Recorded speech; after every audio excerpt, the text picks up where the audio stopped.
इस कभी तरह भी हो बुखार होता सकता है है। ना बिस्मिल्लाहिर्रहमानिर्रहीम। पर आज का हमारा जो वरम। सेशन है ये बुखार के बारे में, ये 7वां सेशन है अक्यूट अमराज के बारे में। और ये सेशन जो ना सबसे लंबा होगा अक्यूट अमराज के बारे में।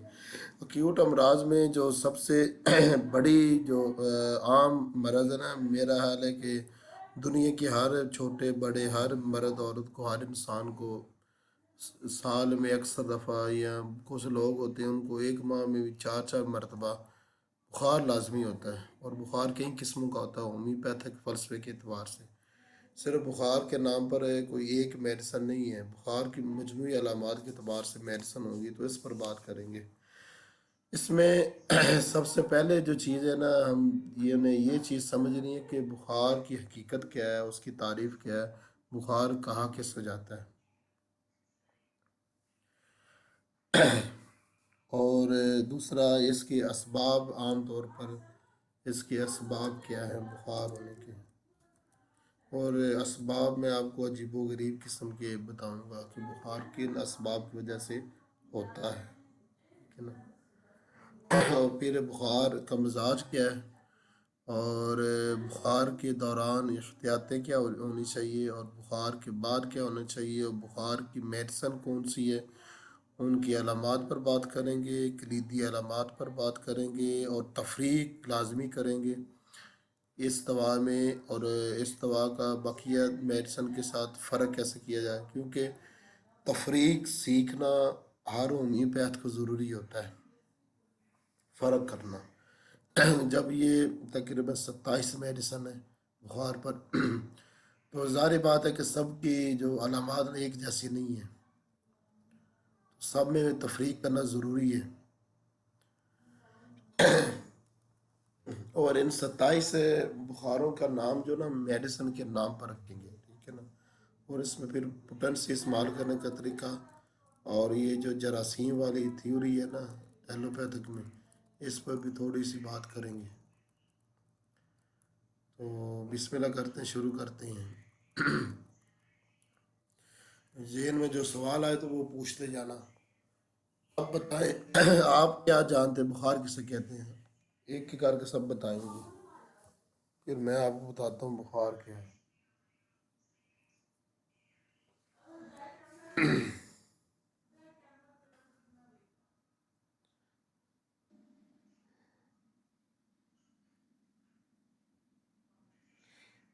कौन पहले बोलेगा? जब आप बुखार बोले सैफुररहमान, आप बताएं, या सब तरह पहले आप बताएं बुखार किससे कहते हैं, इसकी हकीकत क्या है, इसका मतलब क्या है, और ये कैसे मालूम होगा कि बुखार हो गया। सर बुखार जिसम में किसी भी अनवांटेड जो होती है ना कंडीशन, उसको ख़त्म करने के लिए जिसम का रद्द-ए-अमल होता है, उसको उसका दर्जा हरारत जिसम का बढ़ा के ख़त्म करना, इम्यून सिस्टम ना उसको ख़त्म करने की कोशिश करता है। कोई भी मतलब उसमें सिचुएशन हो सकती है जो इम्यून सिस्टम को लगता है कि ये गलत हो रहा है, उसको ठीक करने के लिए।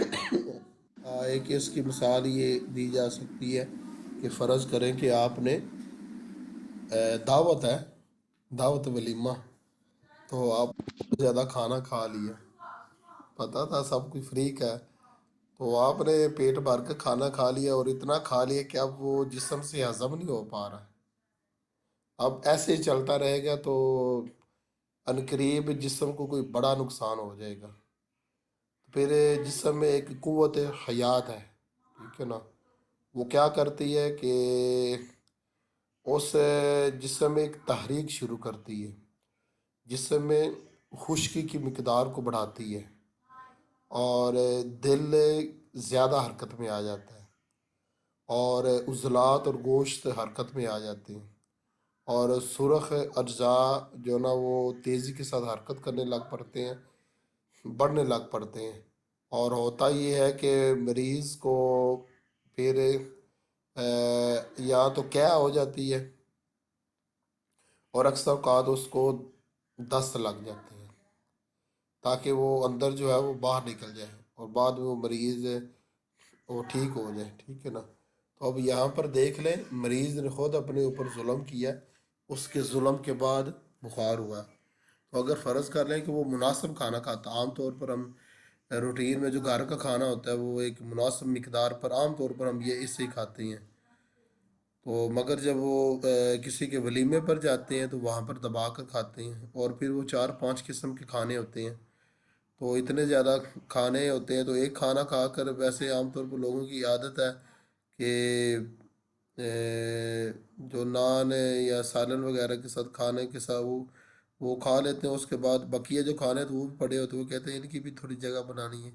वो थोड़ी थोड़ी सबकी जगह बनाते बनाते काफ़ी जगह बन जाती है। तो अब देखें, उसने खुद अपने जिस्म के साथ जुल्म किया है, ठीक है ना, उस इंसान ने। तो क़ुव्वत हयात का काम होता है जिस्म को किसी बड़े नुकसान से बचाना। तो उसने फिर उसको बचाने के लिए वो दस्त लगाए हैं या कैद लगाई है। तो अब आप ये नहीं कह सकते कि वो जो दस्त लगे हैं या कैद लगी है, असल बीमारी ये दस्त और कैद है। असल बीमारी तो वो थी जो आपने अपने साथ जुल्म किया है। असल बीमारी खाना ज्यादा था। तो ये सिर्फ एक मिसाल मैंने दी है। जी सर। तो इससे आपको क्या लग रहा है कि आया असल बीमारी जो वो एक दस्त के साथ आमतौर पर आपको पता है कई मरतबा बुखार भी हो जाया करता है, ठीक है ना। तो अब ये यहाँ पर सर ये खुश्की पैदा क्यों करती है? जिस्म जो है खुश्की क्यों पैदा करना चाहता है? ये दिल को क्यों तहरीक में लाता है? रेड ब्लड सेल क्यों बनाता है? ये जो होते हैं क्या ना जिस्म में तरी पड़ जाती है? क्या हो जाता है? सुफरा पड़ जाता है? जिस्म में जो ना, असल में हमारा जो दिल है ना, ये जिगर और दिमाग से ज़्यादा ताकतवर है। असल बात ये है। और ये मैं समझता हूँ कि ये असल में हमारा जो ना, हमारी कुव्वत असल हमारा दिल है। तो इसका काम होता है जिस्म की हिफाजत करना, इसका काम होता है। और जब आप अपने जिस्म के साथ कोई भी जुल्म ज़्यादती करते हैं या आप कोई फ़र्ज़ कर लें कोई गली सड़ी चीज़ खा ली है, ठीक है ना, तो आपका पेट में वो दर्द होने लग पड़ेगा या आपको क्या लग जाएगी, ठीक है ना। अब अगर फ़र्ज़ करें कि वो गली सड़ी चीज़ आपने, ख़राब चीज़ थी, आपको पता नहीं चला, आपने खा ली है, और दूसरे ने चेक किया, उसने बताया कि ये तो खाना ख़राब था, ये सालन ख़राब था, मगर आपको पता नहीं चला। बाज़ औक़ात नहीं पता चलता, और बाज़ लोगों को नहीं पता चलता कि वो खाना ख़राब भी खा जाया करते हैं। अब हुआ ये है कि आपने अब अगर वो ख़राब चीज़ मैदे के अंदर पड़ी रहे ना, तो जिस्म को ज़्यादा नुकसान करेगी। अब दिल का काम होता है जिस्म की हिफाजत करना। तो वो फिर तहरीक शुरू करेगा, दिल की रफ्तार बढ़ जाएगी, नब्ज़ की रफ्तार बढ़ जाएगी, ठीक है ना। और जब दिल की रफ्तार बढ़ती है ना, तो जिस्म में हीट, दिल जिगर से ज़्यादा गर्मी पैदा कर देता है जिस्म में। तो वो असल में गर्मी नहीं होती, तिब्बे यूनानी के लिहाज से उसको खुश्की कहा जाता है। मगर आप लोगों को नहीं ये समझा सकेंगे कि ये खुश्की है, आप लोगों को बस गर्मी कहें। उनको हर एक सर लोगों से ना उनकी अकल के मुताबिक ही बात करनी चाहिए। सर मेरे ख्याल में ना, जैसे आपने एग्जांपल दी है ना ये खाने वाली, हम्म तो जब मतलब हम ज्यादा खाना खा लेते हैं तो हमारा जो इम्यून सिस्टम है या कुव्वत हयात है वगैरह जो भी है, उसको पता चलता है कि ना एक हमारे अंदर ना अनवांटेड कंडीशन पैदा हो गई, मतलब खाना ज्यादा आ गया। तो वो कुव्वत हयात ना दिल को तहरीक देती है कि आप ना ज्यादा काम करो ताकि इस खाने को हजम किया जा सके। हम्म जब दिल तहरीक पकड़ता है तो वो मतलब मैदे की तरफ ज्यादा खून रवाना करता है कि मैदे से वो खाना हजम हो।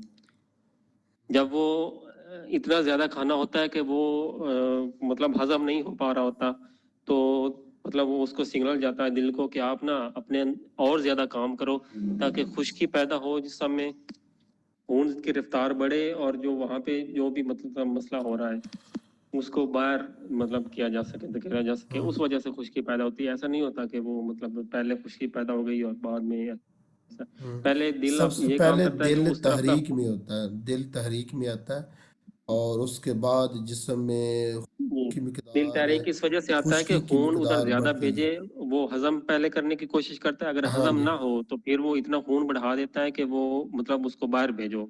हाँ। जो भी कंडीशन पैदा हो गई है और उसको। जो जिस्म का निज़ाम अल्लाह ताला ने बताया ना, वो जिस्म को खुद पता होता है कि ज़्यादा बेहतर क्या है, कि दस्त के ज़रिए से खारिज हो या क्या के ज़रिए से खारिज हो, या दाने निकलने के बाद जिस्म साफ़ हो। तो ये जिस्म को हमारे से ज़्यादा पता होता है, हम उसको बताएं, उसको खुद ही ज़्यादा पता होता है। ठीक है ना।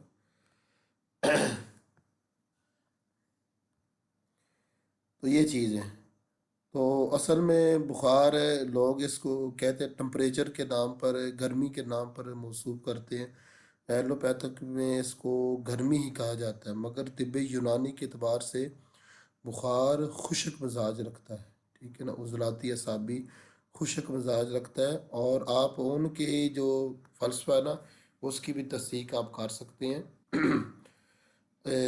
वो उनका कहना ये है कि जिस्म में जब बुखार होता है, तो जिस्म में आपको पता है कि अक्सर बुखार कोई भी किस्म का हो, तो जिस्म में खुश्की लाजमी पैदा होती है।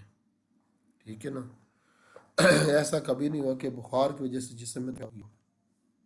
इस तरह के गले में, मुंह पर, होठों पर, चेहरे पर, ये पूरे जिस्म पर खुश्की आ जाया करती है। तो ये खुश्की क्यों आई है?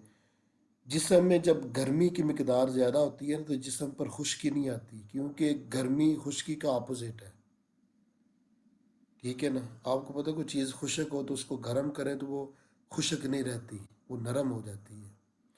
तो जब गर्मी खुश्की का अपोजिट है, तो बुखार की हालत में जिस्म जो खुशक होता है। तो तिब्बी यूनानी वालों का जो कहना है ना, वो भी ठीक है, ये बुखार खुशक होता है।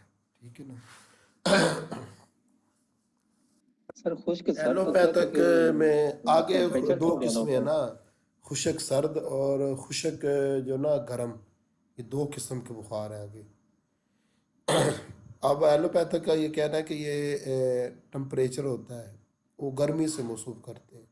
जिस्म का टेम्परेचर बढ़ गया तो उसको बुखार से मौसूफ करते हैं, एलोपैथिक का ये कहना है। और तिब्बी यूनानी का ये कहना है, नज़रिया मुफरदा सलासा के मुताबिक ये उजलाती असाबी तहरीक है, या बाज़ औक़ात उजलाती गुदी तहरीक होती है। ठीक है, दोनों में से एक होती है, ज़्यादातर उजलाती असाबी और बाज़ औक़ात उजलाती गुदी। जो नक्स वमिका और लेक्सिस का बुखार है, तो वो उजलाती गुदी होता है। और आम तौर पर जो इंसानों को बुखार होता है, ये उजलाती असाबी होता है। तो बुखार में, अच्छा, दिल जब तहरीक में आता है ना, तो जिस्म में खुश्की की मिकदार बढ़ती है। ठीक है। और जब जिगर तहरीक में आता है, तो जिस्म में गर्मी की मिकदार बढ़ती है। और जब दिमाग और असाब तहरीक में आते हैं, तो जिस्म में वाइट सेल बलगम की मिकदार बढ़ती है। ठीक है ना। तो ये चीज़ होता है। बुखार की हालत में दिल क्योंकि तहरीक में आता है, और आपको पता है नब्ज़ जो ना, आम तौर पर हमारे नब्ज़ 1 मिनट में 70 और 80 के दरमियान रहती है। ठीक है ना। मगर बुखार की हालत में वो 100 तक, 110, 120 और 130 तक भी चली जाती है, और 140 पर भी चली जा सकती है। ठीक है ना। तो इतनी तेज़ नब्ज़ जिगर की तहरीक से इतनी तेज़ नहीं नब्ज़ होती, ये दिल की तहरीक से तेज़ नब्ज़ होती है। और बुखार जो होता है ना, असल में वो तिब्बी यूनानी के अतबार से ये असल में खुश्की का बढ़ जाना है जिस्म में। और ये नज़रिया मुफरदा सलासा के मुताबिक ये दिल की तहरीक का नाम है। और एलोपैथिक का कहना है कि ये जिस्म की जो टेम्परेचर है, यानी शिद्दत है, यानी गर्मी है, उसका नाम है। और मुझे लगता है ये जो दोनों कह रहे हैं, तिब्बी यूनानी वाले नज़रिए मुफरदा सलासा वाले, ये ठीक कह रहे हैं। जो सर अगर वाले कह रहे हैं किसी और का वो गलत कह टेम्परेचर रहे नहीं हैं, बढ़ा है। वो गलत कह रहे हैं, उसके गलत होने पर एक मैं दलील आपको देता हूँ। ये एलोपैथिक जो कह रहे हैं ना कि ये टेम्परेचर नाम है और शिद्दत का नाम है। देखिए, हालत में आमतौर पर ये है कि उसमें आप अगर उस मरीज को गर्म चीज़ें देंगे ना, तो बुखार कम होना शुरू हो जाता है। और मरीज को अगर खुश्क चीज़ें देंगे ना, या ठंडी चीज़ें देंगे, बुखार बढ़ना शुरू हो जाता है। हुक्मा का वो कहना है कि इसमें बुखार में गर्म चीज़ें इस्तेमाल करवानी चाहिए मरीज़ को, ठंडी चीज़ें से और खुश्क चीज़ों से परहेज़ करवानी चाहिए। तो अगर बुखार गर्मी का नाम होता, तो गर्म चीज़ें खिलाने से वो बढ़ना चाहिए था, मगर गर्म चीज़ खिलाने से वो कम होता है। जिससे साबित होता है कि बुखार गर्मी का नाम नहीं, बुखार खुश्की का नाम है। तो सही नहीं है। जी सर, पता है मुझे इसका तो। डॉक्टर निदा थोड़ी परेशान हो रही। इनको सर मैंने खुद ही तहरीक को बता दी थी, अब बाकी बताऊंगा। अच्छा, बाकी किसी को समझ आई?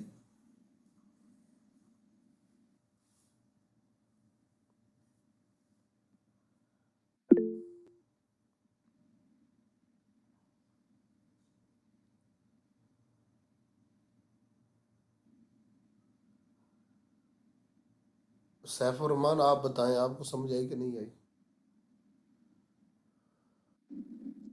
हाँ जी सर, मुझे भी आ गई। आपने माशाल्लाह बहुत ही अच्छे तरीके से समझाया कि बुखार किस तरीके से, और जो है दिल की जब तहरीक होती है तो उसके बहुत अच्छे तरीके से समझ आया।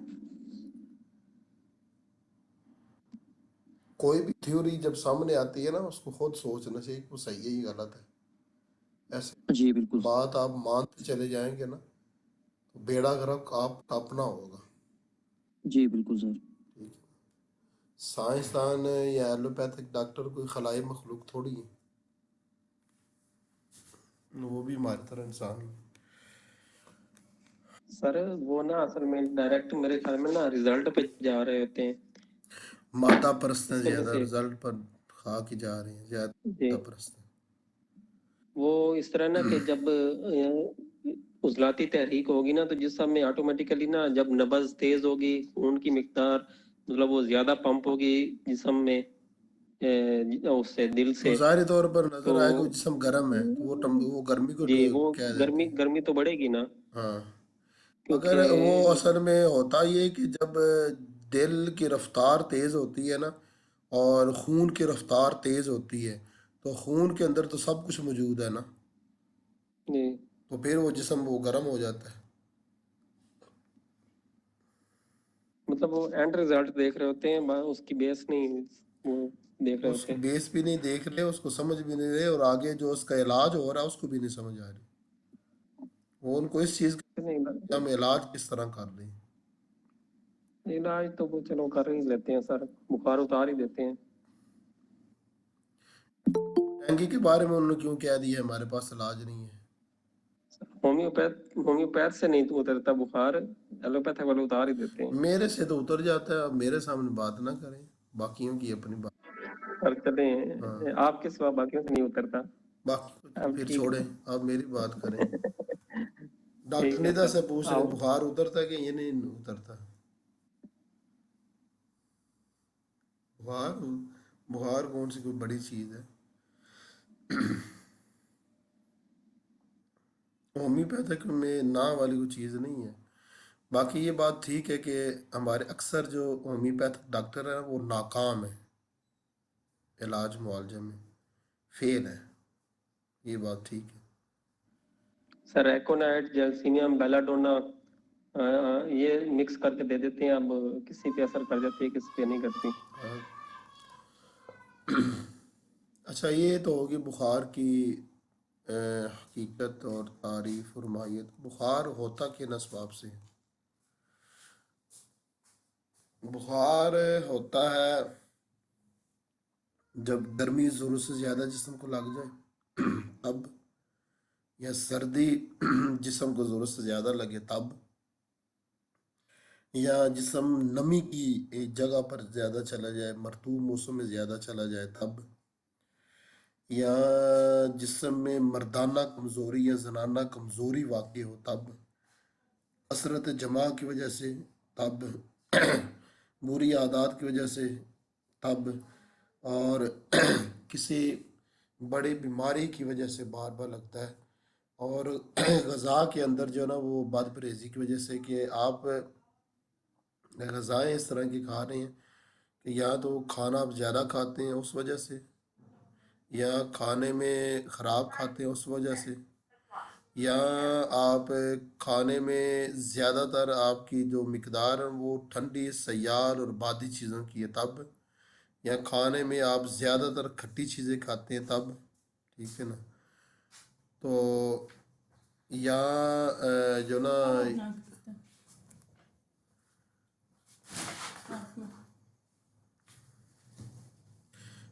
जिस्म में कहीं से खारिज से कोई जहर दाखिल हो जाए, चाहे वो जिल्द के ज़रिए से जहर दाखिल हो या जना की वजह से जिस्म के अंदर जहर दाखिल हो, तब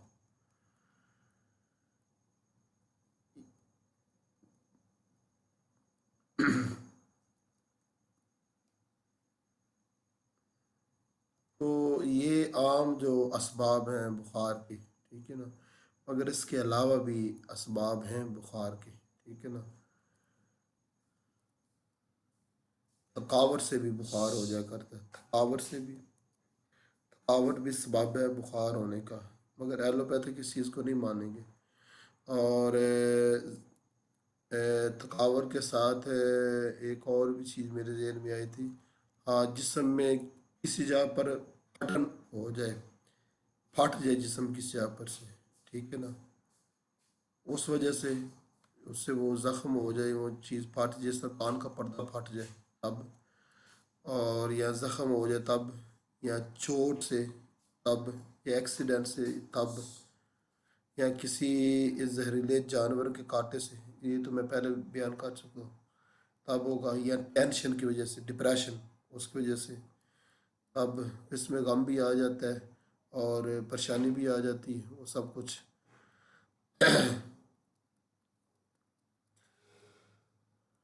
या कोई भारी चीज़ जो ना, कोई वज़न उठाने की वजह से तब, या जो हमल के बाद नफास ठीक तरीके से ना आए औरतों को, तो जिस्म में जहर जमा होना शुरू हो जाता है उस वजह से, या ये मौसम वो सर्दी की वजह से, ठीक है ना।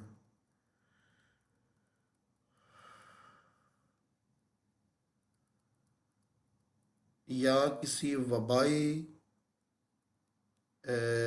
जो अमराज होती हैं वबा की वजह से, जिसमें यहाँ पर है कि वहाँ पर आप कह सकते हैं कि वो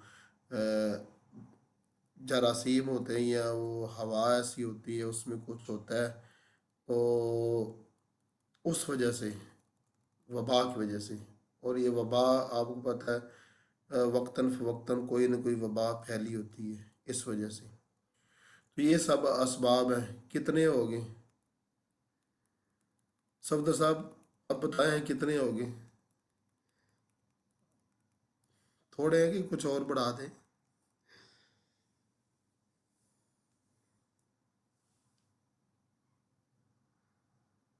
सर 40 के करीब हो गए, काफी है इतने सर। काफी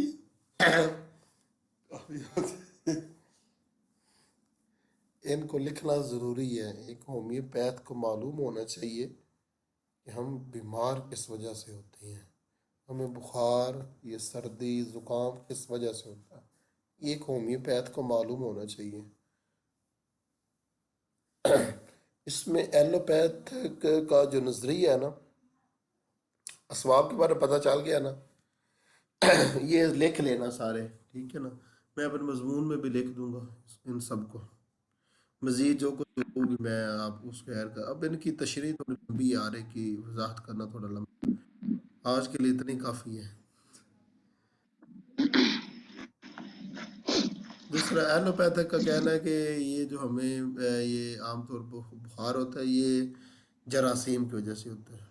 अब यहाँ पर देखें कि इन इतने असबाब पर आप गौर फिक्र करें, आपको वबाई सूरत के अलावा या ख़राब खाना खाने के सिवा कहीं पर कोई जरासीम नज़र आ रहे हैं कि नहीं आ रहे हैं? आप खुद बताएं। एलोपैथिक का तो कहना है कि जरासीम की वजह से होते हैं बुखार, वो ये जरासीम की थ्योरी पर ठहरे हुए हैं सारे। यहाँ पर वो अगर होम्योपैथिक इस चीज़ को नहीं मानते, उनके नज़दीक बुखार सिर्फ जरासीम की वजह से नहीं होते, इसकी बहुत ज़्यादा वजूहत है। 40 तो मैंने गिना दी हैं, हालांकि कोई मैंने दी हुई, और जब मैं देखूंगा ये 60 के करीब हो जाएंगी। ये बाब आपको मालूम मालूम होने चाहिए ताकि इनसे बचा जाए, ठीक है ना। और इनमें से हर एक की वजाहत भी मैं थोड़ी थोड़ी लिख दूंगा, वो भी आपको मालूम होनी चाहिए एक अच्छा होम्योपैथ बनने के लिए। मेरा ख्याल है कि मैं आप सबको होम्योपैथ बनाने में नाकाम हो गया हूँ, मैं तो ये महसूस कर रहा हूँ 2-3 दिनों से। सर ये बात नहीं है, मैं सर चल रहा हूँ, कहीं जा रहा हूँ पैदल और साथ अपना सुन रहा हूँ। सर हर वीक में ना आपको एक दिन ऐसा लगता है। हाँ, एक दिन ऐसा लगता नहीं सर ये है तो एक दिन थोड़ा सल्फर हो जाता। मैं सर इसका जो पॉजिटिव पहलू होता है ना वही सोचता रहता हूँ। अब मैंने फैसला किया, अब मैंने नेगेटिव भी सोचना करना है, वो मनफी पहलू भी सोचना करना है। सर ये आपकी बात जो है ना, ये मुझे इससे बड़ा फायदा होता है। जब आप कहते हैं ना अलार्म बजाते हैं, तो मैं कहता हूँ लगता है मेरे लिए ये अलार्म है, यकीन करें। कसम से सर सर मैं सोचता था हो ये फलां मेरे से गलती हुई है, टाइम नहीं देने हो रहा, पढ़ने नहीं हो रहा, चलो जी जल्दी जल्दी एक्टिव हो जाओ। ठीक हो गया। अच्छा, मैं सोच रहा था होम्योपैथिक इनको सिखाने छोड़ दूं, खुद ही सीखते रहेंगे। सर सर ये आपने करना कोई नहीं, आपने फिर भी सिखाते ही रहना है। पहले 10 साल गुजर गए कहते हुए। नहीं सर आप मुझे हमारा ग्रुप वाला एक्सपीरियंस है ना। अच्छा अच्छा। आपने जब भी गुस्सा किया, फिर राजी बात में एक ने नहीं किया, दूसरे ने कर लिया, तीसरे ने कर लिया, ठीक है। तो वो स्पेशली जो बारिश लोग होते हैं ना, आप उनका भी एहतराम ज्यादा ही करते हैं, तो उनका बड़ा फायदा होता है। मुझे लगता है ग्रुप में अभी मुझे नजर कोई नहीं आई है, सफीउल्लाह साहब है माशाल्लाह। सफ़ी अल्लाह साहब है, ये अहले सुन्नत से है। अच्छा, बात क्या हो रही थी असबाब पर। बात की एक ये लिखने के बाद में मैं लिख दूंगा यहाँ पर। सर रिकॉर्ड हो रहा है, सुन लेंगे सर, दोबारा लिख लेंगे जिसने ठीक लिखना है। हो गया, बार बार सुनना इस लेक्चर को ना। ये मेरा हाल है, आपकी ऊट मराज में सबसे ज़्यादा ज़रूरी जो मरज़ है ना बुखार है, ठीक है। और अब इसमें जो जरासीम की थ्योरी है ना, तिब्बे यूनानी वाले तो भी नहीं इसको मानते, और नज़रिया मुफरद सलासा वाले भी इस थ्योरी को नहीं मानते, और होम्योपैथिक वाले भी इस जो जरासीम की थ्योरी है ना इसको नहीं मानते। देखिए, जो सांप है जब वो डसता है, ठीक है ना, वो आपके जिस्म में जरासीम नहीं डालता, वो जहर डालता है। जहर जरासीम नहीं होते, ठीक है, जहर और चीज़ होती है, जरासीम और होते हैं। तो हर एक दफ़ा कोई इंसान बीमार पड़ता है या उसको जिस्म में किसी जगह पर दर्द होता है, और या किसी जगह पर वरम बन जाता है या जख्म हो जाता है, और या किसी जगह पर दबाव का एहसास होता है, या किसी जगह पर खिंचाव का एहसास होता है, या किसी जगह पर ज़्यादा खुश्की का एहसास होता है या गर्मी का एहसास होता है, या कोई उज़्व ज़्यादा बढ़ जाता है या ज़्यादा छोटा हो जाता है, या जिस्म के किसी हिस्से पर कोई गैर मामूली चीज़ बाहर निकल आती है, तो ये सारी जो सूरत हाल है ना, इनके पीछे ये आम तौर पर जो मैंने 40 असबाब बयान किए ना ये होते हैं। मगर ये अक्यूट की हम सर बात कर रहे हैं, बुखार 40 की। थे नहीं, मैंने तो ऐसे ही कहा था। तो मैंने भी वैसे ही कहा। मैंने वैसे ही कहा 40 का मतलब है ज़्यादा, ठीक है ना। लोगों के जहन में ये चीज़ है, ये जो जरासीम वाली थ्योरी है ना ये निकल जाए। और एक और बात है, ये तो बात हो रही है हम बुखार की हम बात कर रहे हैं, मैंने ये जो असबाब आपको गिनाए हैं ना, ये बुखार और जो जिसको चाहे वो आम बुखार हो, मलेरिया हो या डेंगू हो या दूसरा कोरोना हो या कोई और हो, खसरा हो या चीचक का हो, जो भी हो, बुखार को जो भी नाम है। सर तमाम अमराज अच्छा के अच्छा। यही असबाब होते हैं तकरीबन। तो अक्यूट के ये होते हैं, क्रॉनिक में असबाब थोड़े बदल भी जाया करते हैं। क्रॉनिक जी मतलब अक्यूट में आमतौर पर असबाब, अब इन असबाब में एक जगह पर मैंने आपको कहा कि वबाई सूरत में आप कह सकते हैं कि कोई जरासीम हो हमारे जिस्म में दाखिल होता, मगर वबाई सूरत में हम देखते हैं वो एक से दूसरे को वो क्यों लगती है वो बीमारी, ये सोचने वाली बात है कि जब वबा फैलती है और जिस इलाके में वबा फैलती है, अगरचे तमाम अफराद मुतासर नहीं होते, मगर जहाँ पर वो फैली है वो एक से दूसरे को क्यों लगती है। और एक घर में अगर कोई वबाई बीमारी है तो दूसरे अफराद में से बहुतों को वो लग जाया करती है, मगर जिनका दिफाई निज़ाम ज़्यादा मजबूत होता है उनको नहीं लगती। ठीक है, जिनका कमज़ोर होता है लगती है मगर लग जाती है। तो इसके बारे में ये देखना होगा कि कोई यहाँ पर जरासीम होते हैं या नहीं होते हैं। आया वो जरासीम हवा के ज़रिए से पहुँचते हैं, या छूने के ज़रिए से, या छींक के ज़रिए से पहुँचते हैं, या कोई और चीज़ है।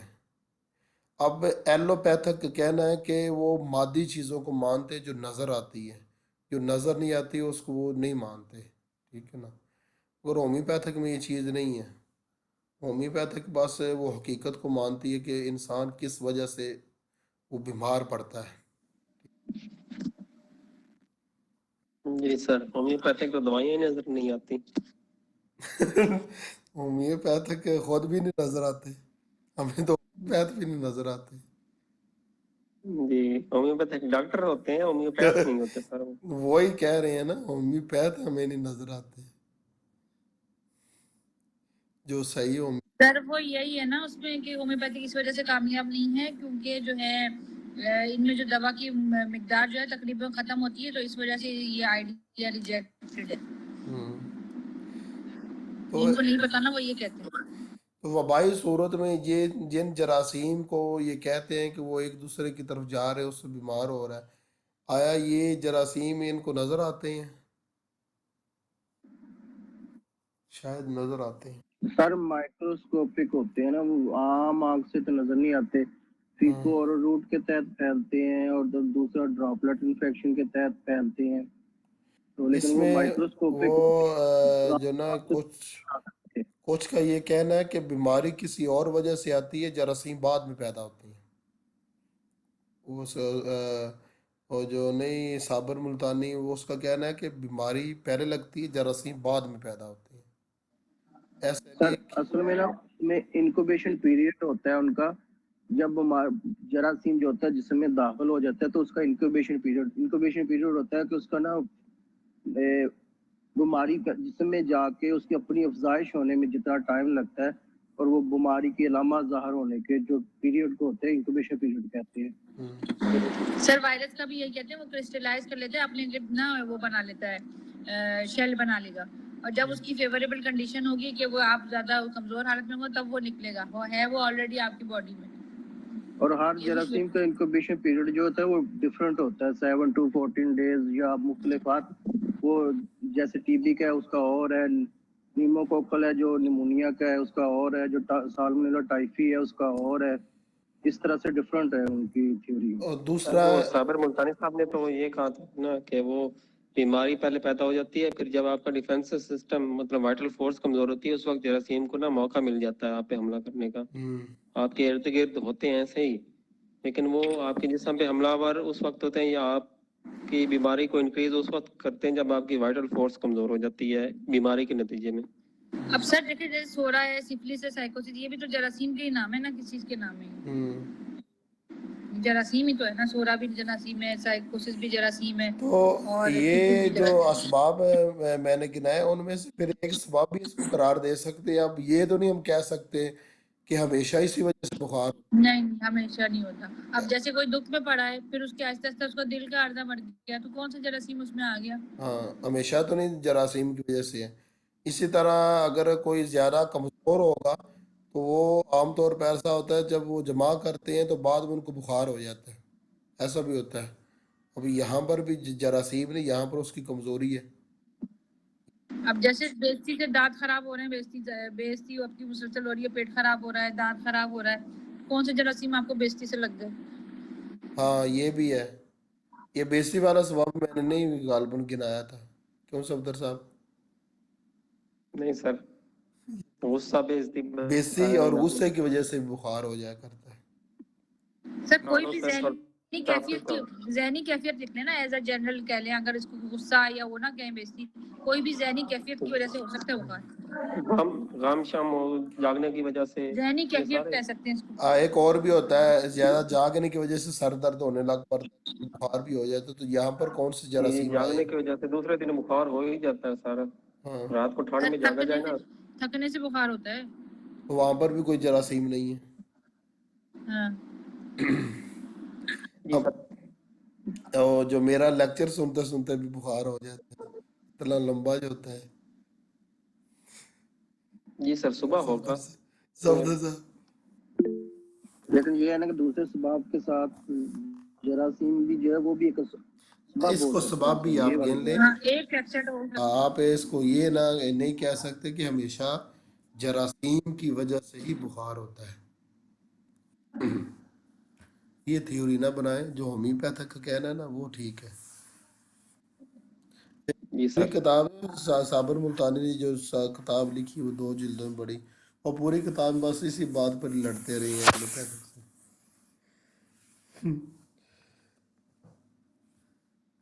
दवा मगर हमने फिर भी सिम्टम में देनी है सर, की फर्क पड़ता है। मगर एक अच्छा होम्योपैथ बनने के लिए ना असबाब को जानना जरूरी होता है।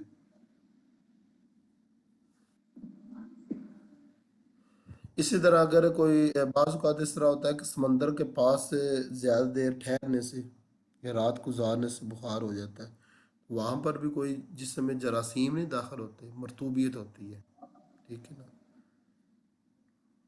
तो ये जरासीम, ये कहना कि हर मरतबा ये जरासीम की वजह से बुखार होता है, तो ये गलत है। असल में उनका बुनियादी फ़लसफ़ा है ना, अगर वो इस चीज़ को मान लेना कि जरासीम के अलावा भी असबाब है जिन वजह से बुखार होता है, तो फिर पता क्या होता है, उनकी पूरी साइंस ही ख़त्म हो जाती है। उनकी पूरी साइंस का दारोमदार है मादियत पर है, नज़र आने वाली चीज़ पर है। तो जब वो इस चीज़ को मान लेंगे तो उनकी साइंस ही सारी ख़त्म हो जाएगी। सर वो कल मैंने केस नहीं बनाया था बच्ची को, जो उल्टी वाला केस है, उसको मैंने एंजाइटी की दवाएं दी हैं, वही इग्निशिया और नेट्रोम्यूल जो आप कह रहे थे, जुबान जो कल जिसकी डिस्कस हो रही, उसकी उल्टी फिर कैसे रुक गई अगर जरासीम लगा हुआ था उसको तो। हाँ, मैंने कहा बच्ची एंजाइटी की मरीज है, आपकी मर्जी है, वो वही दे नहीं कि मैं आपको उल्टी की दवा दे दूं, एपिकाक दे दूं और ये दे दूं। कहती उल्टी की दवा दे दे, हम मोटेलियम दिए जा रहे थे और ये दिया जा रहे थे, तो कोई दवा के लिए खांसी, उसकी उल्टी रुक जा रही थी, बजट थी उल्टी की दवा दे दे। और मैंने कहा बचपन से इस बच्ची को मर जाए उल्टी का, बचपन से इसको जरासीम लगा हुआ है। हाँ, ये बात भी तो ये भी है ना। अब आप भी हाँ, बचपन से उस बच्ची को उल्टियां हैं, एंजाइटी में आप वो उल्टियां ये होती कह हैं, तो सकते हैं बचपन कि से। जरासीम अगर जिस्म में दाखिल हो जाए ना तो तब भी हो सकता है, मगर ये नहीं कि हमेशा जरासीम की वजह से ही होता है। अब दूसरे जो असबाब हैं जो मैं हमने गिनाए हैं और हम उसका मुशाहदा भी कर रहे हैं, हमें देखने में नज़र भी आ रहे हैं, हमारी अक्ल भी तस्लीम कर रही है, क्या ये साइंस जो है अक्ल को तस्लीम नहीं करती? ये भी फिर सवाल पैदा होता है ना। फिर अक्ल को भी तस्लीम ना करे, अक्ल से पैदल हो जाए सारे साइंसदान। अच्छा, आगे जो ना ये तो होगी बुखार के असबाब।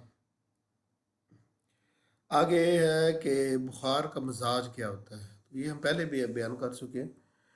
ये हमेशा अपने याद रखना है। इधर उधर की जो थ्योरी है ना उसको छोड़ दें, और लोग मानते हैं या नहीं मानते उसको भी छोड़ें। बुखार का मिजाज है उजलाती। उजलाती का मतलब होता है खुश्क। और इस पर सबसे बड़ी दलील है कि आपने लातादाद बुखार के मरीज़ों में खुश्की देखी है, चाहे उनके गला मुकम्मल खुश्क हो गया हो, या पूरा गला खुश्क हो गया हो, या चेहरा खुश्क हो गया हो, या बाल खुश्क हो गए, या पूरा जिस्म ही खुश्क पड़ गया हो।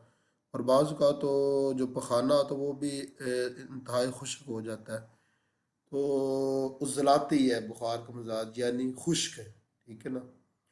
अब उजलाते की अब आगे तिब्बे यूनानी के अतबार से इसकी फिर वो 2 किस्में होंगी, एक खुशक सर्द और एक खुशक गर्म, ठीक है ना। अक्सर जो बुखार होते हैं ना, तो इनमें से जो हमारे ये 27 मेडिसन है ना, हो सकता है बाद में किसी एक दवा का कोई 1-2 इजाफा भी हो जाए, फिर वक्त तो 27 मेडिसन आ रही हैं, 27 किस्म के बुखार हैं, ठीक है ना। होम्योपैथिक एतबार से। तो इनमें से 2 के अलावा जो ना बाकी सब उजलाती साबी हैं। 2, एक नक्स व मीका और लेक्सिस जो ना वो उजलाती गुदी है, यानी खुशक गर्म है, और बकिया जो ना वो खुशक सर्द है, ठीक है ना। और आपको पता है बुखार की हालत में अक्सर बेलाडूना बुखार के अलावा अक्सर बुखारों में ठंडी चीज़ जिस तरह के कोल्ड ड्रिंक होती है, ये मरीज़ को मुआफिक नहीं आती। बेलाडूना बुखार में तो मुआफिक आ जाती है, उसकी और बात है। बकिया बुखारों में और बाज़ औक़ात ब्रायोनिया में भी मरीज़ को ठंडी चीज़ मुआफिक आ जाती है। अगर अक्सर बुखारों में मरीज़ को ठंडी चीज़ मुआफिक नहीं आती, तो ये हमारा कहना है कि बुखार का मिजाज आम तौर पर उजलाती साबी यानी खुशक सर्द होता है। तो ये हमारा कहना ठीक है, क्योंकि उसके जिस्म में पहले सर्दी ज़्यादा है, ऊपर से आप उसको ठंडी गज़ा देंगे तो और ज़्यादा वो बीमार होगा। आप तजर्बा भी कर सकते हैं कि अगर किसी को बुखार हो ज़ुकाम हो, आप उसको बोतल दें पीने को, तो 1 घंटे के अंदर अंदर ज़ुकाम उसका बुखार डबल हो जाएगा।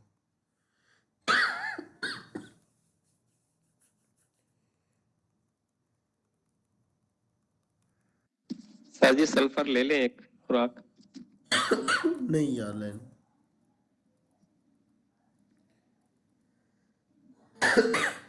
वो अंदर से ना हीट है, पूरा जिस्म गर्म है,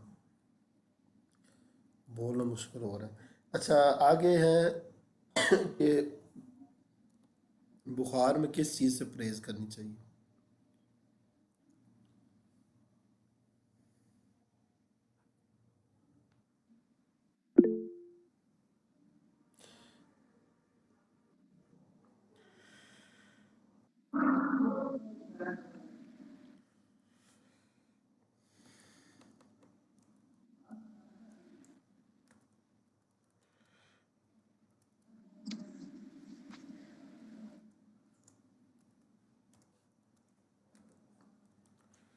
आगे है कि हालत बुखार में किस चीज़ों से परहेज करनी चाहिए, मरीज़ को एहतियात करनी चाहिए।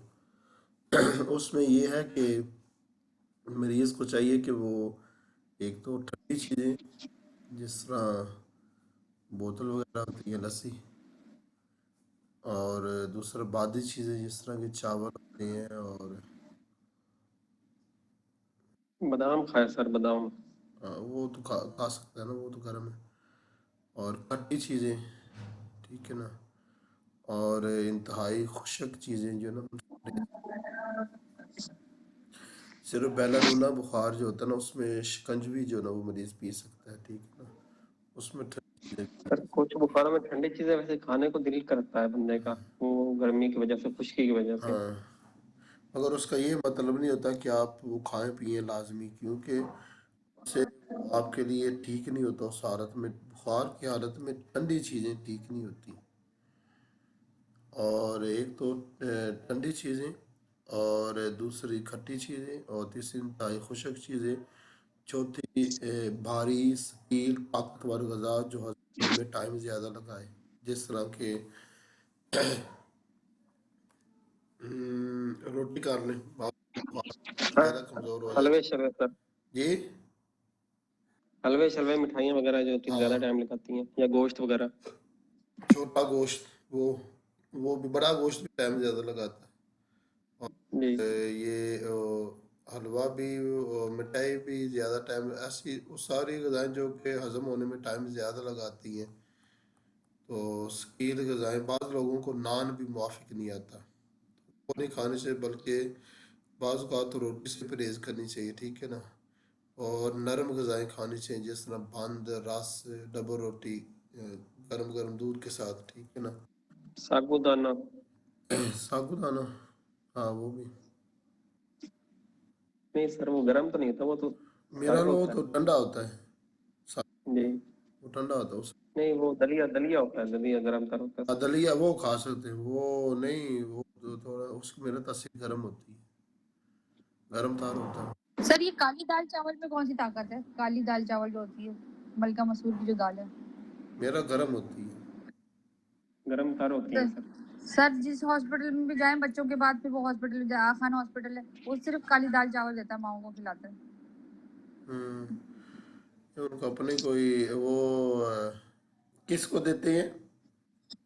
सर जिनके बच्चे पैदा होते हैं ना माओ को, अच्छा माओ का पहला खाना यही आता है, काली दाल चावल।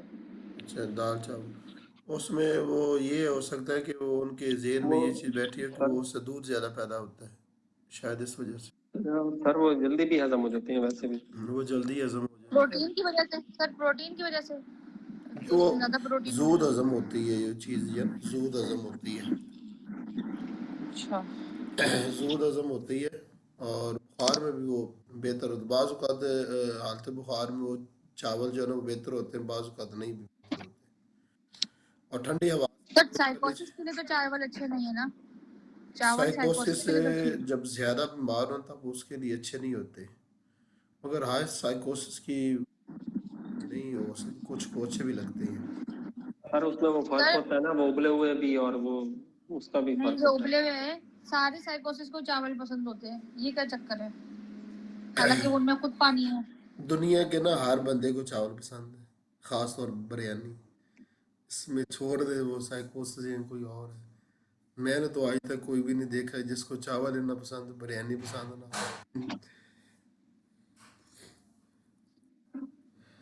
बिरयानी की नहीं, नॉर्मल जो है ना, लोग हर रोज बना रहे होते हैं, जो वो जो शौक होता है मैंने ना, कोई भी तरह के चावल। एक बंदा मैंने देखा था मरीज, वो कह रहा है मेरा हाल उसकी उम्र 40-45 साल थी, कह रहा है 45 साल हो गए मैं रोजाना चावल खाता हूँ। मैंने कहा हैं? फिर हम पीछे रह गए, हम तो हफ्ते में हम बंगाली खाते हैं ना, बंगाली रोजाना चावल खाते हैं, और कुछ फिर है। वो तो मोटे तो होते नहीं है। लोग काफी जो है ना वो चावल में ताकत ये कम है, चावलों में ताकत कम है, जल्दी हजम हो जाते हैं और इंतहाई बादी होते हैं। सफरिस मियाज़ों वालों को नहीं खाने चाहिए।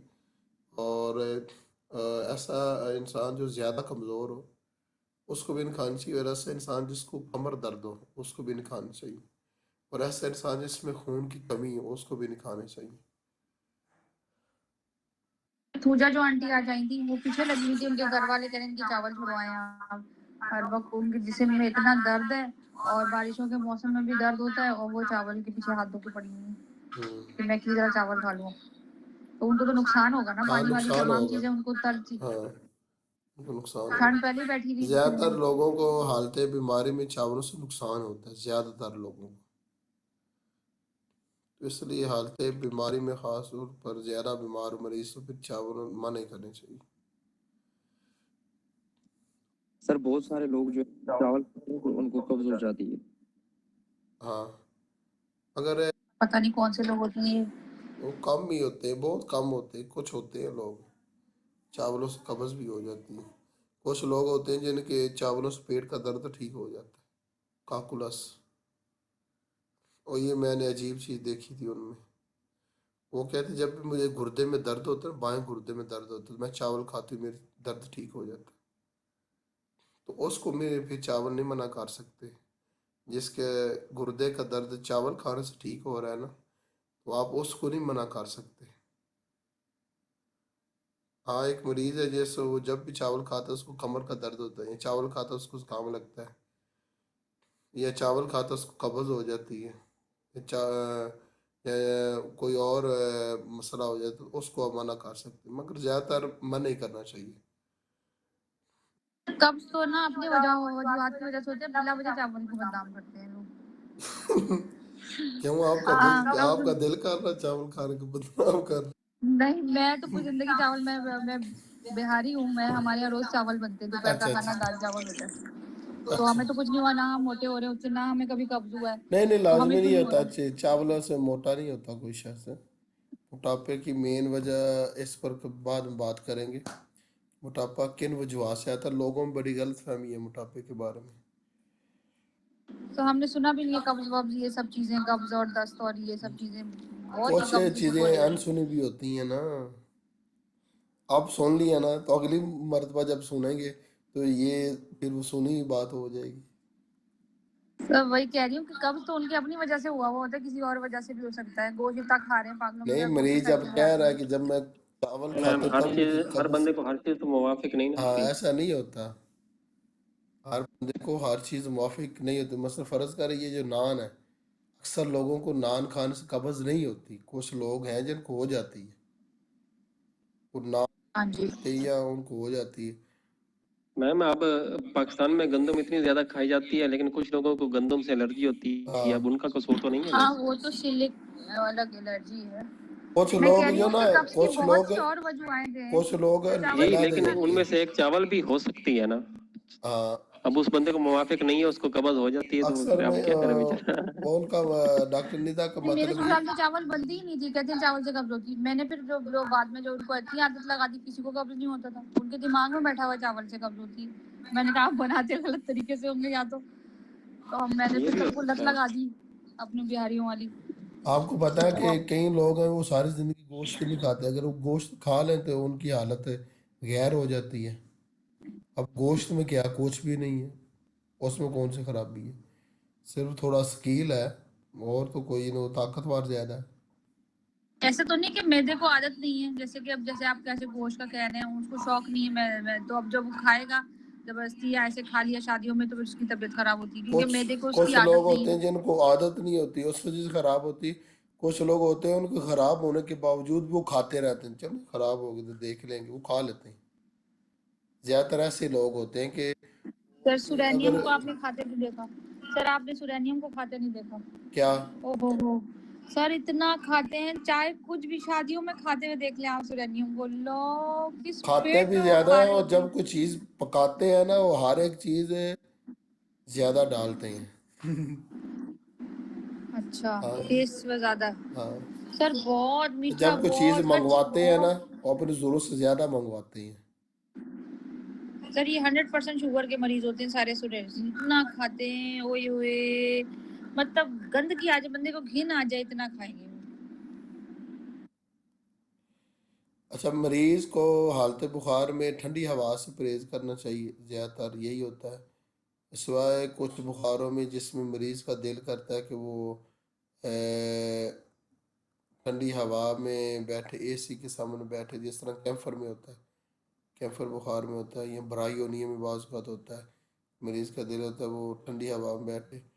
अगर असूली तौर पर ठंडी हवा जो है ना बुखार में मुफीद नहीं होती, अक्सर बुखारों में, और अक्सर औक़ात ठंडी हवा जिस्म के लिए फ़ायदेमंद नहीं होती। अब इसमें एक और सूरत हाल है, बंद कमरा और खुली हवा, ठीक है ना।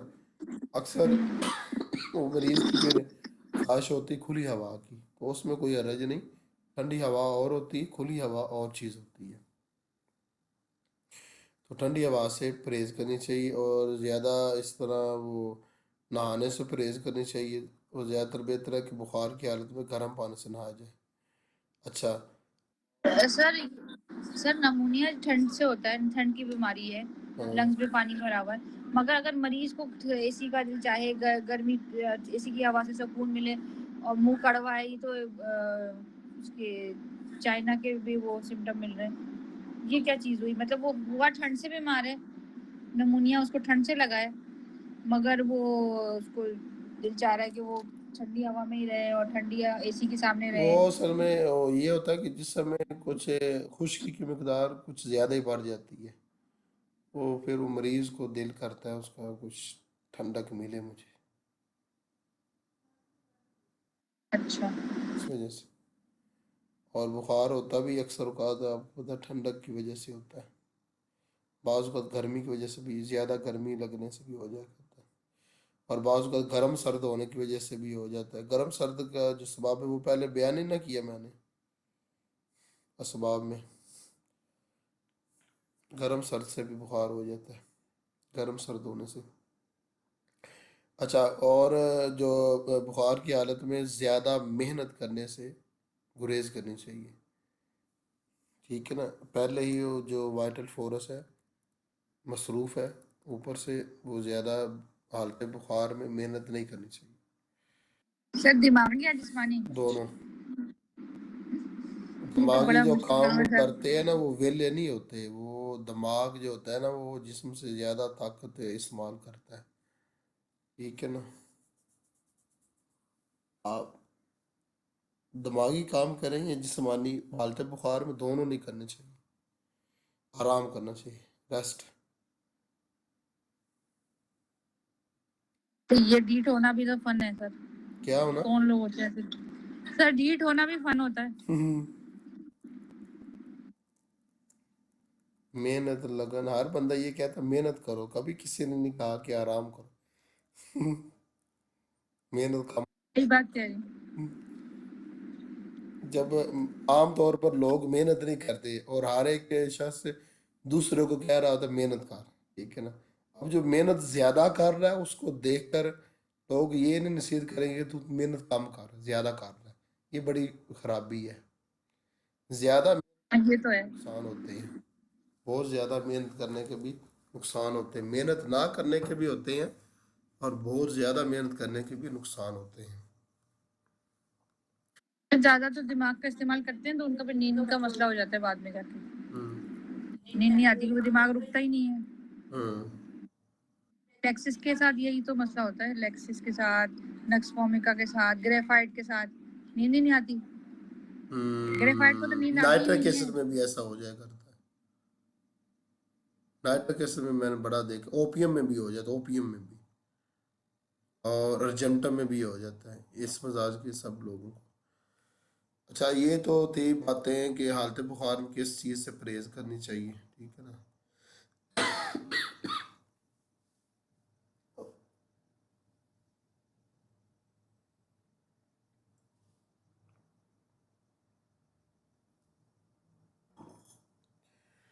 अब आ गया कि बुखार उतरने के बाद अक्सर जो ना मैदे में गर्मी हो जाया करती है और भूख कम हो जाती है, ठीक है ना। भूख कम लगना शुरू हो जाती है बुखार उतरने के बाद। अक्सर ऐसा होता है कि भूख में कमी वाक़ई हो जाती है, तो इसके लिए आपको सल्फ़र 200 में एक डोज देनी पड़ेगी, ठीक है ना। उससे वो भूख मरीज़ की ठीक हो जाएगी, उसका मिजाज मियाज़म जो भी हो वो अलग बात है, उसको छोड़ दें आप। जब बुखार उतरा है उसके बाद ज़्यादा जो शिकायत होती है ना वो ये होती है कि भूख ख़त्म हो जाती है, भूख कम हो जाती है। अब कुछ लोगों को शिकायत होती है कि बुखार उतरने के बाद वो थकावट बड़ी महसूस होती है, कमज़ोरी, वो एलोपैथिक में होती है। एलोपैथिक दवाइयों से अगर उतरा हो, अगर होम्योपैथिक दवाइयों से उतरा हो ना, बाद में कमज़ोरी देखने में कम ही आती है। जी सर माशाल्लाह। सर भूख ये कम के होम्योपैथिक में लिए नहीं होता। चाइना, होम्योपैथिक में मैंने असल में काफ़ी अरसा हो गया, मैंने कभी देखा नहीं है कि बुखार उतरने के बाद मुझे कमज़ोरी हुई हो, मरीज़ों में भी और अपने आप कभी नहीं देखा। जब तक वो एलोपैथिक की दवाइयाँ इस्तेमाल करते थे ना, जब भी बुखार होता था तो बाद में कमज़ोरी वाक़ई हो जाती थी। कमज़ोरी इसलिए वाक़ई होती थी कि आपने बुखार गलत तरीके से उतारा है, जिस्म के साथ जुल्म करके बुखार उतारा है, आपने जिस्म की मदद करके बुखार नहीं उतारा। होम्योपैथिक में ये नहीं होता, अगर बुखार ठीक होम्योपैथिक की दवाइयों से उतरा हो तो बाद में कमज़ोरी वाक़ई नहीं होती। ज़्यादा से ज़्यादा ये होगा कि वो भूख में कमी होगी तो वो सल्फर से ठीक हो जाएगी। सर सल्फर से ठीक होगी या चाइना से ठीक होगी? सल्फर, भूख की कमी सल्फर सर से ठीक होगी। सर वो मैदे में थकावट भी खुश्की, थकावट है, मैदे में भी खुश्की हो थकावट और जाती है। कमज़ोरी का एहसास है वो चाइना से है, अगर भूख की कमी है तो फिर सल्फर से। सर वो खुश्की चाइना खत्म करेगी मैदे में, वो खुश्की की वजह से भूख की कमी होगी, गर्मी की वजह से नहीं। मेरा ख्याल है कि गर्मी की वजह से होती सर क्या बुखार में अलामतें खुश्की मिले? थी। है। जी, सर क्या अलामतें मिले जो सल्फर ले लें? कैसे पता चले कि मैं ठीक हो गई हूँ? कैसे पता चले मैं ठीक हो गया? वो सारी अलामात गायब हो जाती है, ज़ुबान भी ठीक हो जाती है और अलामात भी सब ठीक हो जाती हैं। जो सर्दी या गर्मी ज़्यादा लगना वो भी ख़त्म हो जाता है, नब्ज़ अपने वो उसकी जो नॉर्मल वो हालत पर आ जाती है, उसके पल्स। सही सही। ज़ुबान भी चेक कर सकते हैं, गला भी चेक कर सकते हो, सर्दी गर्मी की अलामात ठीक हो जाती हैं। और जो नब्ज़ है ना उसकी रफ्तार भी ठीक हो जाती है। और सर मरीज जैसे किसी को डेंगू हुआ था, वो खुद अच्छा फील कर रहा है, खाने का जायका भी ठीक हो गया, चुस्त फील कर रहा है, मगर उसकी रिपोर्टें अभी ठीक नहीं आना शुरू हुई, तो वो ठीक हो गया या नहीं हो गया? हो गया ठीक है। हो गया ना। मरीज कह रहा है तो हो गया बस। मरीज कह गया मैं खड़ा हो गया, बिल्कुल अपना काम वाम कर रहा हूँ, बिल्कुल मुझे कोई अलामत नहीं है, हाँ मैं नॉर्मल हो गया, मुझे कड़वा भी नहीं लग रहा, मुंह खाना भी खा रहे हैं, हाँ, मरीज तो कह वो रहा है तो फिर ठीक है। प्लेटलेट वो गिरे हुए असल सारे। में वो ये होता है कि वो अंदर जो कुछ और फोड़ होती है ना हालत बुखार में, वो आहिस्ता आहिस्ता से जिस्म उसको रिकवर कर लेता है, ठीक है ना। तो उन रिपोर्टों को छोड़े आप, होम्योपैथिक में मरीज की बयान करदा अलामतें या जो एक होम्योपैथ की जो मुशाहदा होता है वो रिपोर्टों से ज़्यादा ज़रूरी होता है और ज़्यादा उसकी अहमियत है। ये रिपोर्टों वाला चक्कर तो होम्योपैथिक का है ही नहीं ना। सर तो फिर सल्फर लेनी जरूरी है सर, या अगर ठीक हो गया तो मेरा ना ख्याल है ले सर? आमतौर पर नहीं, अगर वो ज़्यादा देर बुखार रहा है तो फिर है सल्फर। सर मेरा 2 दिन हुआ, बुखार उतर गया, मैं बिल्कुल ठीक हूँ, मगर अल्लाह इतना का 2 दिन शुक्र से तो है। कुछ नहीं ना फर्क पड़ता, वो ज़्यादा देर तक रहा हो, ज़्यादा देर तक। नहीं, जो बुखार मेरा पुराना था ना, मैंने डिस्कस किया था आपसे, हाँ तो वो जो पुराना डेंगू नहीं उतर रहा था, वो यूपिडोरियम से अब लेने से गायब हो गया, हाँ वो 2 दिन से मैं बिल्कुल ठीक हूँ। हाँ। तो अब मुझे सल्फर लेनी चाहिए कि नहीं लेनी चाहिए? मैं 2 नहीं दिन कोई फुल नहीं मैंने ज़रूरत है, सुबह से रात काम किया, मुझे कुछ नहीं हुआ, अल्हम्दुलिल्लाह फिर अल्हम्दुलिल्लाह। कोई ज़रूरत नहीं है, लाजमी नहीं होती सल्फर देना। उसमें अच्छा। सिर्फ वो जो सूरत हाल बताई है ना कि भूख की कमी और मैदे में अच्छा। गर्मी का एहसास होना, इसमें फिर सल्फर देनी चाहिए। अच्छा। आखिरी बात मैदे में आज के सेशन की। सही। बाकी जो मैम अगर अगर ना भूख बंदे की उड़ जाए बुखार के बाद तो उसके लिए सल्फर देंगे, हाँ अगर भूख नहीं उड़ी तो फिर ठीक है। हाँ फिर ठीक है रहने दे। बाकी ना बुखार उतरने के बाद आपको पता है वो कमज़ोरी लोगों को होती है, तो वो जब एलोपैथिक मेडिसिन से उतरा हो ना तब कमज़ोरी होती है, और जब होम्योपैथिक मेडिसिन से उतरा हो ना फिर नहीं होती कमज़ोरी। सही। सर अगर यूरिन का कलर येलो आ रहा हो अभी तक, तो फिर सल्फर देनी चाहिए। भी सल्फर काम करेगी। हम्म। अच्छा सर, अगर बुखार के बाद बहुत खुश्की हो जाए? बुखार के बाद खुश्की हो जाए ज़्यादा, जी सर। नहीं, बुखार के बाद खुश्की नहीं रहेगी, बुखार के बाद गर्मी होगी। बुखार के बाद बुखार गर्मी, उतरने के बाद, बुखार उतरने के बाद बुखार गर्मी उतरने के रह बाद जाती है। सर पेशेंट कहता है कि जो है ना वो मुझे बहुत शदीद प्यास है, हम्म। तो मुसलसल ये कंडीशन रहती है पेशेंट के साथ। उसका मतलब ये है कि अभी बुखार सही उतरा नहीं है, अगर प्यास वैसे ही है ना तो बुखार सही बुखार उतरा। अंदर दब गया या रह गया। या हो सकता है उसको कोई पहले से जो कोई क्रॉनिक बुखार हो, या हो सकता है कि उसका मिजाज इस तरह का हो, साइको मिजाज का। अगर वो बुखार के बाद ये सूरत हाल पैदा हुई तो उसका मतलब कि बुखार उतरा नहीं।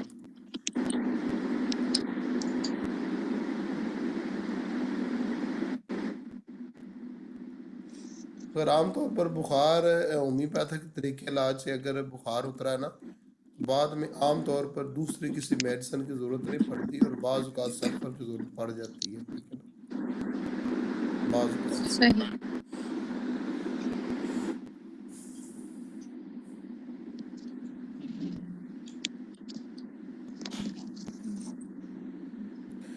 अच्छा, आज के सेशन की आखिरी बात ये है जो पहले भी हमने की थी कि बुखार जो है ना, बुखार ये बसाते खुद बीमारी नहीं है, बल्कि असल में होता ये है कि जिस्म पर कोई ऐसे असबाब उस पर वारद होते हैं, ऐसे वजूहात, ऐसी हालतें और ऐसी सूरत हाल उसको दरपेश आती हैं जिसमें जिस्म को ये एहसास होता है कि अगर वो अ, अपने आप को नहीं संभालेगा तो किसी बड़ी बीमारी में वो गिर पड़ेगा, ठीक है ना, बड़ी खराबी में। तो जिस्म अपने आप को बचाने के लिए, जो कुव्वत हयात है वो जिस्म को बचाने के लिए रद्द अमल के तौर पर बुखार पैदा करती है जिस्म में, ठीक है ना। तो जब वो ख़तरा टल जाता है तो वो उतर जाता है। सर एक क्वेश्चन है, हाँ जी। कि बुखार अगर फर्ज किया खुश्की की वजह से है या खुश्की सर्दी या खुश्की गर्मी जो भी है वजह, तो हमें मतलब वो गर्म मतलब खुश्क मेडिसिन जो भी साइकोटोक्सिमियाज़िम की है मेडिसिन कोई भी दें तो बुखार को उतरना चाहिए, गर्मी पैदा हो जिसम में। ऐसा नहीं होता नहीं मेरे जैसे जान, ऐसा वो नहीं। देखिए नहीं मतलब वैसे देखिए, तिब्बे ये जैसे फार्मूला है एक ये कि फार्मूला गलत है फर्ज ना किया उनका। हमें, असल में ये वैसे फार्मूला, सर बात कर रहा हूँ, एक डिस्कस कर रहा हूँ आपसे। ये जो हिकमत को छोड़ने की वजह भी मेरी यही बनी थी। ये जो उन्होंने फार्मूला बयान किया ना, ये गलत बयान किया है। ये हर जगह पर, बल्कि अक्सर जगह पर ये फेल है जो उन्होंने फार्मूला बयान किया है।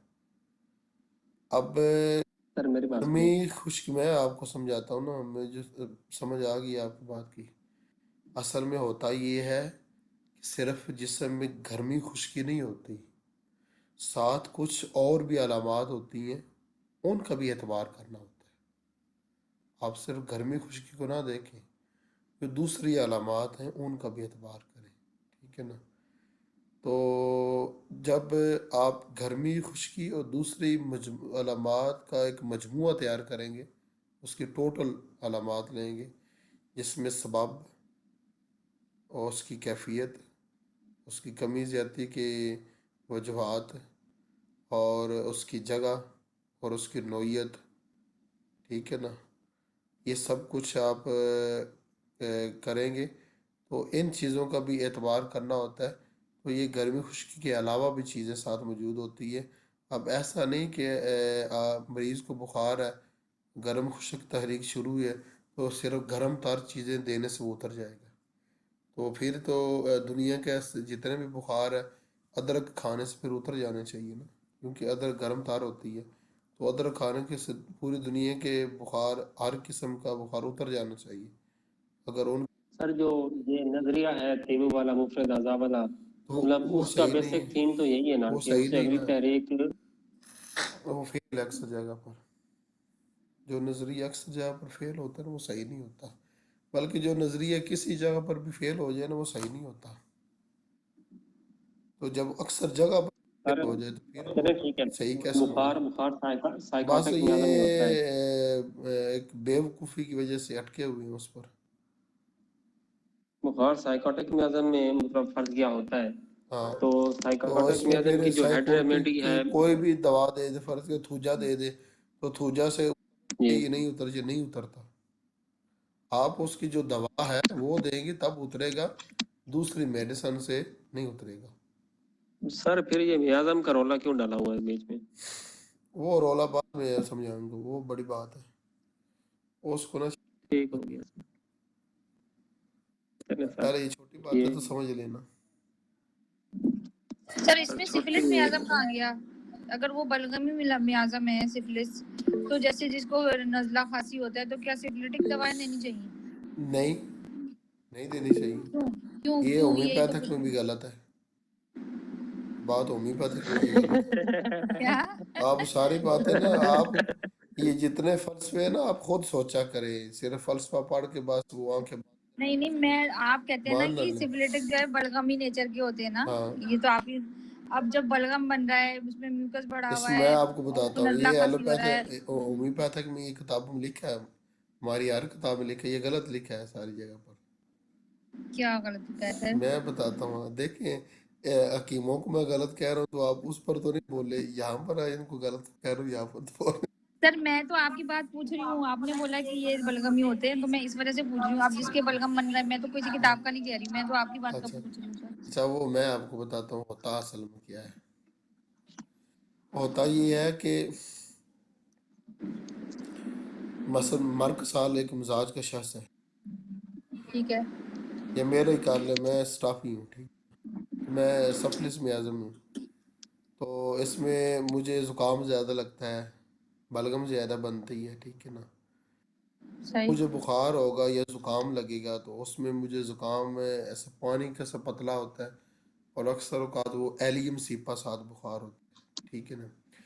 अब जब मुझे बुखार हुआ होगा तो उस वक्त हालत बुखार में मुझे आप देंगे ना स्टाफिसीरिया, तो तो हाँ, काम पहले से डबल हो जाएगा, बल्कि डबल से भी कई गुना ऊपर चला जाएगा। यही तो पूछ रही हूँ, क्यों क्यों इसमें क्या वजह है सर? वो इसलिए कि क्योंकि उस वक्त वो जुज़वी तौर पर मैं साइकोसिस में आज़म में होता हूँ। अच्छा, नहीं ये तो बुखार की बात नहीं कर रही मैं, नजले जुकाम की बात कर रही हूँ। गले खराब में जब बलगम बना हुआ है और नजला जुकाम ज्यादा बलगम ही हुआ हुआ है हाँ इंसान, अभी बुखार की बात नहीं हो रही, हाँ। तो उसमें ये सिफिलिटिक दवाई क्यों नहीं देते कौन? सर? ज्यादा हम तो जितनी भी डिस्कस वो किए हैं वो इसलिए ज्यादातर नहीं देते ना वो। सर आप अपनी बात कर लेना कि आप सिफिलिस मिजाज हैं, तो आप मार्क साल जैसे टॉफी क्यों नहीं लेते जब आपको नजला होता है? ये पूछ रही है मैडम। तो नहीं, वो कुछ और पूछ रही है। नहीं, मैं पूछ रही हूँ कि देखें, सर ने कहा है कि सिफिलिटिक वाले बलगमी नेचर के होते हैं, हाँ उनमें बलगम के रुझान बढ़ा हुआ हाँ। होता है। जब किसी को कोई बीमारी, मैं साइकोटिक हूँ सर, अगर मेरा गला खराब होता है, मुझे बलगम ज्यादा बनता है, बलगमी रुझान हो जाता है किसी भी वजह से ना, तो फिर मैं सिफिलिटिक ही दवा लूंगी ना, तो मुझे लेनी चाहिए ना। अब मैं थोड़े दिन के लिए सिफिलिटिक हुई भी हूँ, बलगमी हुई भी हूँ, तो मुझे कोई सिफिलिटिक दवा लेनी चाहिए ना, ये कह रही हूँ।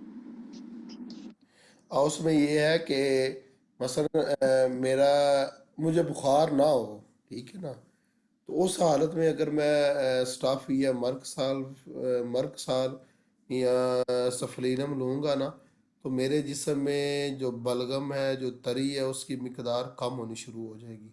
तो ये मेरे लिए बेहतर होगा, तो वो तो ठीक है। ठीक है। पूछ लेंगे सर। अब मैंने ऑलरेडी जो ना वो स्टाफी सीरिया सीएम में ली हुई है। अब सीएम से कोई छोटी कोई बड़ी ताकत है तो वो बताए। एम है, डीएम है, वो कहीं से मंगवा दो पाकिस्तान। सर मैं ये नहीं बोल रही हूँ, मैं ये बोल रही हूँ कि नजले खांसी की कॉमन दवाएं तो सिफिलिस्टिक दवाएं होनी चाहिए ना, ऑरमेट होनी नहीं होनी चाहिए, चाहिए। जैसी वो तो इसलिए क्यों कि नहीं होनी चाहिए, यही तो जब पूछ रही हूँ। आपको नज़ला जुकाम होता है ना, उस वक्त हाँ। आपको साइकोसिस मियाज़म में होते हैं। आपका जो अपना दायमी मुश्किल मियाज़म कोई भी हो, मगर हालत बुखार में आप साइकोसिस मियाज़म में होते हैं। और नज़ले सर की हालत हालत बुखार नहीं, सिर्फ सर नजला बुखार जुकाम नहीं सर। है, नजला जुकाम है सिर्फ बस। जब आप नज़ला लगा हो ना, नज़ला लगा हो ना, हाँ। नज़ला उसका अपना मियाज़म जो नज़ले का, हाँ। पर साइकोसिस होता है। आप अच्छा। नज़ला लगा हो साइकोसिस में तो खुजली होती है, नजला जुकाम में तो पानी निकलता है, वो तो फिर तो नहीं, ऐसा नहीं होता है। पता क्या चीज़ होती है? नज़ला इसलिए लगता है कि जब जिस्म में पानी की मिकदार ज़्यादा हो जाए ना, तो जिस्म जी। में खुशक सर्द तहरीक शुरू होती है, जिसकी वजह से जिस्म से पानी जो ज़रूरत से ज़्यादा अंदर जमा हुआ ना, वो बाहर निकलना शुरू हो जाता है।